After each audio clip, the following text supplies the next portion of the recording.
Overseer's Log 2, The Mine and the Mindful. Hello everyone, my name is Kyle. I am your Overseer and Game Master for the series Tales from Tomorrow Under the Mothman's Embrace. My friends and I play this weekly TTRPG together over on Twitch. I have just rebranded the account, so if you're someone looking to find it, it is now twitch.tv/Overseer Kyle. I'm trying to bring this into some Fallout branding in this upcoming year. Really excited for the new endeavor we're doing and really excited for the feedback and pickup that the stuff's already getting through podcasts. Our YouTube efforts are starting out. It's cool to see people watching the episodes. It's slow to start a new YouTube channel, but with utilizing YouTube Shorts and making some cuts of the segments, putting them out there on Instagram, it is great to see people interacting with it. So to everyone that shares it, everyone that gives it a thumbs up or 5-star reviews, whatever platform you're on, I just want to thank you from the bottom of my heart, because it's a very fun thing working with the Fallout IP and turning it into stories about the capitalist wasteland we already live in and that reflects our near future. Let's recap on that note. What happened in episode 2? So that was titled again, The Mine and the Mindful. The party was in the Magic Grotto. They were facing off against the Wendigo. You got to see the really intricate caves. I got time to work on the map using Dungeon Draft. I had drawn up the sort of pristine grotto, the kind of oasis under there that had unirradiated plant and animal life. We got to draw out some of the hallway there, and the players had a good stage for their battle. In the previous episode, Sam had stabilized Hell's Bells, so that player character, who is now turning into effectively just an NPC, was someone that I sort of left to Sam to use as a companion. So that was pretty interesting. He gave her a gun. She was unarmed. She had been disarmed by the Wendigo, and got to fire a couple shots into that fight. I wasn't totally prepared in the way that the map I had made did not have her player token on it. This comes from an issue I run into with Alchemy as our VTT. I really like Alchemy, but it's a little bit hard to make some of these characters. I don't even know if it's worth explaining on this, except this is the nerd podcast. This is the behind the scenes. But Alchemy has these different layers of modules, and all the official stuff is lumped together in this Fallout directory. Very cool. But then anything custom, you're making sort of in a separate directory so that it's not just linked to this campaign only. At least that's how I've been doing it. It makes it a little bit tedious, but you get better results if you take the time to make them outside of it. The one problem I run into is I feel like I can never fully complete these characters. Alchemy simply needs to go in there and enable combat dice for some of the attack mechanics. So by any chance, if we have an Alchemy person out there listening, please, when we're creating custom weapons for the Fallout 2D20 TTRPG, we need to have the ability to choose combat dice. It only lets us do D6s, which means that it doesn't roll properly in the rest of the system. Get in contact with me if you want more information. But I did submit a support ticket, and they got back to me and said that they would work on it, and it's been a couple of months now, and I don't know. They were nice, and I'd followed up once, and they said that they're still working on it, but meh. So anyway, that's just me saying I don't always get the perfect tokens out there on the field, and I'm sometimes using not the VTT to manage my NPCs, but doing it more the old-fashioned way of like a text pad on the side that I'm just popping numbers into, just because, I don't know, Alchemy doesn't have it completed, and that's kind of a bummer. It feels like I can never get my characters, NPCs, to 100% completion. Oh, this goes for, by the way, me adding in specifically things like the Wendigo. I had to roll all of its damage numbers outside of the VTT because I couldn't add any of its attacks to the game, because those attacks, like its screech and its claws, can't have the combat dice attached to it. I thought I was getting a little off topic here when I was just like venting or expressing this problem, but that's how it directly manifests, is anything related to Fallout 76 is going to have to be run exclusively by me outside of it without the VTT's help. And that's okay. I like rolling dice. I do. I like the sound of it. I like the physical tactileness of having the dice. I got them for a reason. But at the same time, I sort of created the Wendigo in there. Everything but his attacks, which seemed like kind of an important part. Anyway, at least his health bar is in there and all that, and I was able to manage that. So whatever.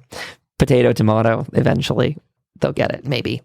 So health spells were stabilized. The gang was finding out that their conventional weapons were not very effective against it. I was trying to give the team some nudges and give them some feedback about how much health this Wendigo had. For anyone that is just tuning in now or seeing this plot later, the players were given this as an optional side quest to go and combat the Wendigo. And I sort of kept it in my mind that they don't really need to kill the Wendigo either. I sort of had different levels of rewards and XP and all that in mind, depending on how they handled the fight. That is to say, if they had taken... if they had just gotten Hell's Bells out of there, they would have still got rewarded, maybe even in a different way. I don't know that it would have been equal, but maybe. The point being that I recognized that this was a serious enemy, and I wanted it to be that. I didn't want it to be a pushover. I really did not want it to be a pushover. In fact, if I'm guilty of anything, it's that I've thrown my team some strong enemies that really have sustained in these fights, but I hope that's come across as interesting to them. One big self-critique is that our combat lasted, I think, probably much too long. They were in that cave having that fight for almost 3 weeks. And part of that's a self-critique, but also part of it is directly a choice they made. This isn't a critique of them. That's not like bad of them for making this choice. It's just a realization that I was telegraphing to them how serious the Wendigo was, and, expressed to them, like, you could get out of this fight if you need to, if you feel like, and they really considered it in the last episode. In fact, maybe one area that I was a little bit forceful with was that they had damaged the cave structure before. And when I was looking at the clock in the last episode, I started to get a little nervous. I was like, uh-oh, is this Wendigo fight going to last into a 4th week? And so I said, at this point, the cave is getting unstable. It's shifting again, which at the time felt like I was sort of forcing the story. But in thinking back later, I was like, oh, actually, that makes complete sense. Like the mine that Raven had sent off, even if it was a week before, I think it happened the episode prior, the one where they tried to bury the radioactive barrels, that had only happened like 5-10 minutes earlier, maybe a half an hour at best. Like, the cave was not done settling. So in the greater picture of the lore, it didn't really seem railroady. At the time, I was a little bit worried.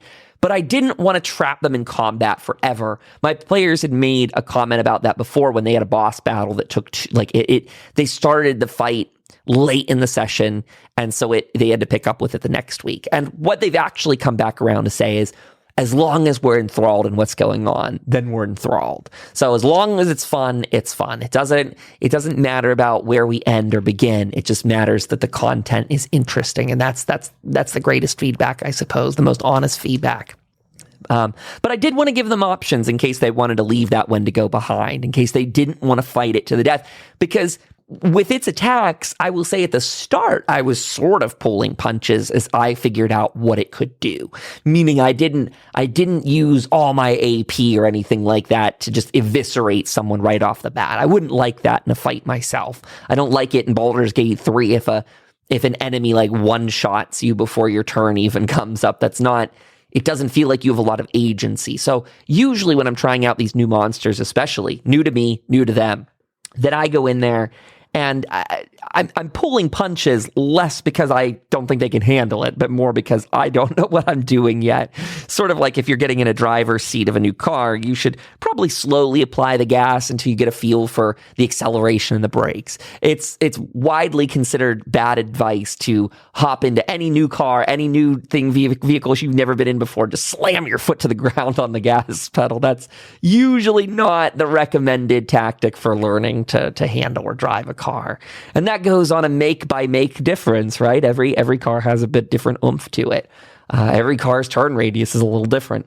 So the same with these monsters, that they all play a little bit differently, and some of them have different skill sets. I liked the Wendigo. That was cool. That was a really neat one, and I'm glad we got to deploy that. I will be curious to see where they go next, but they did mention wanting to use the cave as a potential sort of Batman cave in the future, a place that they could go, a place that they could set up a base camp maybe. I don't know if that's just to store their own personal things. I don't know if they want to build defenses there, but we do have the rules for the settlement system into the game now. So they're going to be experimenting with that in the next week or so if they make it back to Hope on time. In this upcoming episode, I'm expecting them to probably touch base with Rusty Dusty Bones. That will give them a chance to see what he's up to see what... I'm drawing a blank. Lena and Amelia Tanner. Those are the two people that are left behind there. They're going to probably see what those three are up to, Rusty, Amelia, and Lena. See if they're going to have any quests or any objectives of their own. I'm guessing they probably will. I'm trying to... Rusty's a guy that's got a lot of business coming through, so I think he'll probably almost always have something to give them. Almost always. Even if it's stupid stuff like, hey, go fetch me this or that. I need a lot of help around here. Come on. The farm's falling apart. You gotta help. So he's a goal with a mission. He wants to grow out that trade route. Also, though, I've got some ideas about future communication methods for them. I'm trying not to spoil some things, but I am trying to tease some stuff. They know that there's some quests waiting for them back in Hope. They know that there are some missions for them that they can build up the town. They know that there's some missions that will help them unlock that stuff. I do want to telegraph things to my players or convey certain things to them. I love narratively giving the information, but since we're all brand new to this system and there's so many components, so many elements, so many modules that can be added and subtracted, modules like the settlement system, I think it's really important to have above board conversations with them and say, here's some objectives you can pursue. Otherwise, I feel like a lot of people at this table will all be floundering around in the dark. And we're not, as a collective here, we're not 10-year D&D veterans or something like that, right? Like, none of us at the table have that experience of, I guess of just creating our own adventure. Most of us are used to being sort of railroaded from the video game style, and that's what we're breaking out of here. That's at least our intention. So I'm just trying to tease them with things, and I love the idea of home brewing some additional systems in the future. If that means bigger buildings at the settlement, or it means they want to make different aspects of their cave into a base, I'm really enthralled with that. I can't wait to see that. Let's see. What else? Raven, we should probably talk. I wanted to have her on here, but she's not around today for a recording. I wanted to talk about her big savior moment in that episode. This is entering like legitimate spoiler territory here. If you have not already caught the episode, these will always be a spoiler, I guess, of the episode, just as a warning. The episode will air before the Overseer's log. This is behind the scenes. So Raven decided to make the ultimate sacrifice. There was an interesting setup where Jim had run from the group down a different hallway. Sam, Raven, Mr. Handy, Alfred, and Hell's Bells are all in the main section of the cave, let's say. They're all in the Wendigo's sort of lair where there's bodies and bones scattered about. The Wendigo was in an upper hallway closer to Jim. It was like actually dead set in the middle of the two groups. Raven decided to go big with a bottle cap mine, and she placed that on the ground, set it up, and then backed away. I had said to the group, because of where Raven had gone, that aggroed the Wendigo to her, that it was looking at her. I think actually, you know what? Jim was further away. He was maybe double the distance from the group. So by all standards this time, the Wendigo was going to pursue Raven. And I don't know if Jim didn't realize what was going to happen, or if he wasn't maybe like fully focused on that previous turn, what Raven had done. But Jim decided he was going to run past the Wendigo, which I couldn't justify the Wendigo doing anything but attacking Jim. It's going to see this guy running right past it. Neither of the two had done anything drastic to get its attention, so it was going to be very opportunistic in who came its way. And Jim got right up next to it, basically undermining and subverting the bottle cap mine that they had set up. And the Wendigo just let loose on Jim, talking about like not pulling punches. This was very much at the state of the game where I wanted the Wendigo to get more aggressive. He wasn't using any more powerful attacks per se, but he was, I think, attacking twice on the turn. I spent some of my AP. But he broke Jim's arm and leg, meaning he was in really bad shape there. That was almost a KO for Jim. Actually death. I mean, that was almost death for Jim. But Raven decided to risk it. She jumped over her bottle cap mine that she had placed, flare in hand. I think she threw a bottle at it, the Wendigo, got its attention, and in her attempting to get past the bottle cap mine the second time, with the Wendigo on her tail, she triggered the mine, which blew up the hallway there. It put her in a dying state. The Wendigo, who had like no health, the bottle cap mine took it down to like 2 HP.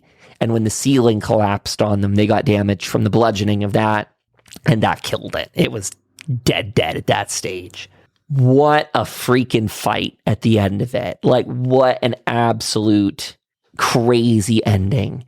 They were able to stabilize Raven, and she is up now. She is up and mobile. We were afraid. She had to actually do her very first dying roll, the very first of any of us in the game. She had to do her dying roll, and she succeeded, thankfully. She made it through that, but I wonder now what the group's going to think about risking things in the game. That's kind of been something at my table here, where death and dying has been a bit removed for the first year of the game. When everyone first started, there was sort of this general consensus that I had warned them, this is a game where characters can die. And I got a little bit of requests that we maybe change that a bit. I think one of the players said, we're spending all this time making the characters, I don't want to lose them right away. And I said, that's reasonable. That's reasonable. There is death and dying mechanic in the game, though. So we're going to try to eventually approach that. I'm not going to try and kill you all outright all the time. Again, this is more of a narrative-driven thing. But now that we are a year into the game, my players have decided more and more to push their luck, to really test the limits of what their characters can do. And I am someone who... I wish I had a personal DM to most video games I play, or a GM to most games I play. Like, I like games like Stellaris, but yet I still wish there was a human GM who could help tweak the enemy so that we're having fun but being challenged. I don't love traditional combat curves where it's like you can easily you're weak until you reach their level, and then as soon as you reach their level, you can exceed their level really quickly. I feel like that's something that I don't love in games, because you can easily feel like a god, or you're the weakest person in the world, or you're a god. I don't like that power discrepancy for a player, like when you're playing a game, when I'm playing a game. And so for my players, I've tried to balance all of this. I do not want to kill them to the point that they have to make new characters. If that's not fun for the group, then that's not fun for the group. However, if they are going to avoid or pass by my warnings of severity and difficulty, then they are in a realm of potential punishment and suffering. That is to say, if I as the GM warn and go, hey, just so you're aware, this is a toughie, this is going to be a real big fight, and they proceed into it anyway, then, oh, good boy, Louie. Sorry, my dog, I was getting in a chair. But if they proceed into a big old fight like that, and they know it's going to be tough, then they know they're going to bear those consequences. And that is I think, a pretty sensible thing for the group to do. So when it comes to the Wendigo and things like retreat, when I was talking earlier, that's kind of a valid option to it. And the players started to see that. So I'll be curious if they change any of their behavior going forward as well. I'll just be very curious if my players are more interested in cover, or if they are still running into situations, sort of guns a-blazing. All of it's fine. As a GM, I'm very reactive. I do not like to map these things out to a T. I like when the players surprise me. So everything I'm saying is not if any of them are listening, and I don't know if they do, this is not me guiding them so much as I'm just spitballing here as a GM. I think it's very interesting to consider these things. Like I say, when I'm playing a game, I wish the game could always rise to more of my power level. I will use Stellaris as an example for you gaming nerds out there. If you don't know Stellaris, you can just skip forward a few minutes in this, or a moment or so, whatever. But in Stellaris, it's an economy game. You're getting your energy and your food production and all of this. You're managing multiple planets. You're managing an intergalactic fleet. But the thing is, the AI over the years, the NPCs, have gone from terrible to pretty good. They used to be such pushovers that they would stomp you right out of the gate when they had strong bonuses. But later in the game or mid-game, you could just roll over them like it's not even a struggle. And that to me always feels weird. I don't like to be stomped in a game when I just begin it. This probably applies to Civilization and all the others of this genre, any 4X game. I don't like to be stomped in the first couple minutes. I like to build and feel a care for my civilization. And then if we have to go to war and things like that, I want to have reasons to defend it. And I want to have sort of narrative stories that come out of me needing to defend strategic areas. You know, maybe that shapes the government path we take or whatever. Stellaris really leans into that. Civ leans into that. So how do you avoid, the enemy just crushing you in seconds? It's always what I'm thinking about. I think about it when I'm hosting Stellaris games for my friends too. We are all at different play styles of the game. Not even play styles, but we're all different in our familiarity with it. So some of us are very effective in economy stuff. Other people are new to the game and don't know all the strategies, don't know all the intricacies. And so compared to an AI, the AIs are kind of stomping on them. So we got to find balances, right? How do we work together as a team? How do we balance things for all the players? How do we make things fun and not dejecting of other people so they're not bored, like tuning out? Maybe I should take some advice to myself as I'm talking about this with all of you. But I just want to point out that things like Stellaris, things like your experiences in other games, if you've ever moderated, or administered servers, I think back to 7 Days to Die. Maybe Minecraft even qualifies, but maybe a little less Minecraft. Things like 7 Days to Die, there's a big balance mechanic going on there. If you've ever hosted one of their administrative side admin servers, you're picking difficulties for your people, you're picking loot quality, you're picking all this other stuff that's going to happen in the world. So you're balancing that difficulty for your players. Something to think about for a game like this too. And I think that's sort of guided me up to this point. So I like these fights to be impactful. I like these fights to be memorable. I don't want them to go in there and just blast the head off of the Wendigo and be like, well, he's done. And the book wasn't written that way anyway.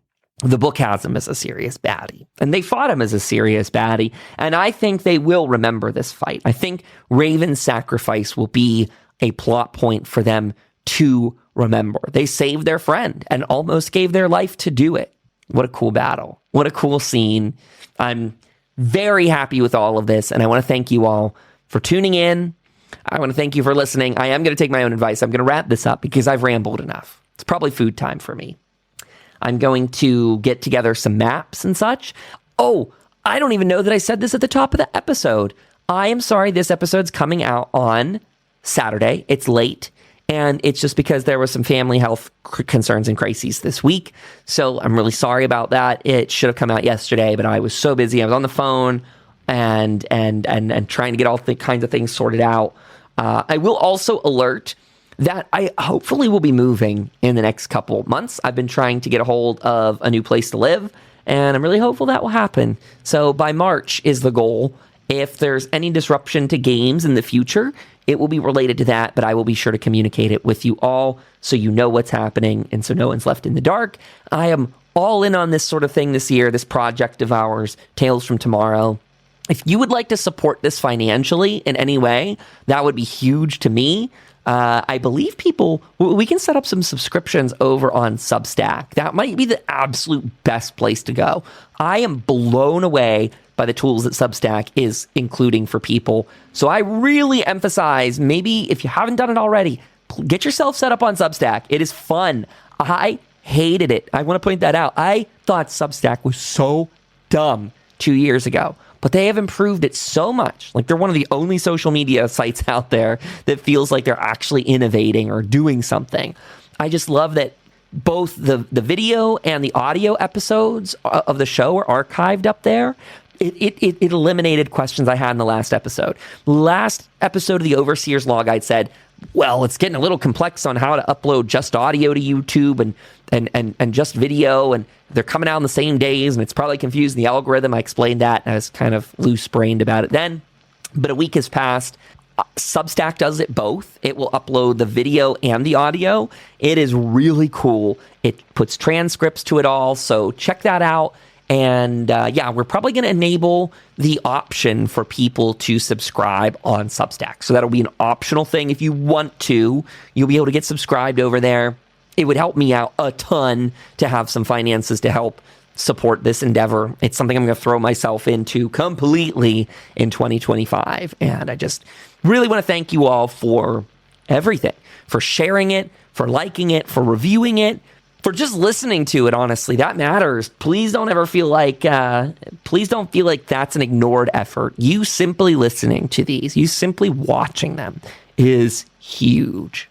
So thank you for being a fellow Wastelander. Make sure you stay safe out there in the wasteland. Don't get yourself caught up in any crazy deals with any ghouls named Rusty Bones. We'll catch you on the next episode, Sunday, 7:30 p.m. Eastern Time on twitch.tv/Overseer Kyle. Bye-bye.